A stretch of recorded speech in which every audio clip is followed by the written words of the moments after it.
یہ نا کچھ لوگ کہتے ہیں کہ علامہ خادم حسین رضوی جو ہیں وہ گالیاں دیتے ہیں۔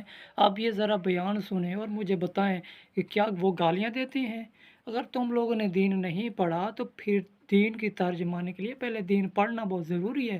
ایسے علماء کے اوپر تنقید کرنا چھوڑ دیں۔ آپ یہ ذرا بیان سنیں اور توجہ کے ساتھ سنیں اور بتائیں مجھے کہ واقعہ کیا وہ گالیاں دیتا ہے؟ اب جب یہ بیان سنیے گا۔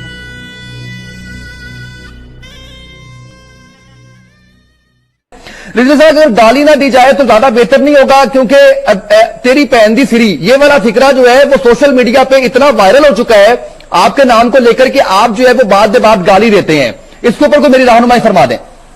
نہیں جی، آپ میری ساری تقریریں موجود ہیں جی اگر کہیں ہوئی بھی ہے بات تو وہ میں نے اپنے باپ کی حفاظت کے لیے بات نہیں کی ہے۔ میں اس پر آپ کے ٹی وی پر کبھی آپ مجھے بلائے جی تو میں آپ کو کم از کم کوئی 50-60 کے قریب حوالے دے دوں گا کہ جب حضور کی عزت پر بات آئی ہے تو پھر صحابہ نے کس انداز میں گفتگو کی ہے۔ یہ بہت ساری چیزیں ہمارے پاس امانت ہے علماء کے پاس، بالکل ٹھیک، ہم قوم کے سامنے نہیں لانا چاہتے۔ اگر کوئی چاہتا ہے تو ہم انشاءاللہ یہ بات بیٹھ کر بتا دیں گے۔ اب بتائے تلم بعد ذالک زنیم کا کیا معنی ہے کہ حضور کے بارے میں ایک بندہ بات کرتا ہے تو اللہ تعالیٰ خالق مالک ہو کر فرما رہا ہے، حالانکہ وہ قیامت والے دن بھی حرامیوں کے پول نہیں کھولے گا کہ جن کے باپ جو ہے وہ حقیقی ہے ان کو تو باپ کے نام سے پکارا جائے گا، اور جن کے باپ کے بارے میں شک ہے ان کی ماں کے نام سے پکارا جائے گا، تاکہ یہ شخص قیامت سر میدان ننگا نہ ہو۔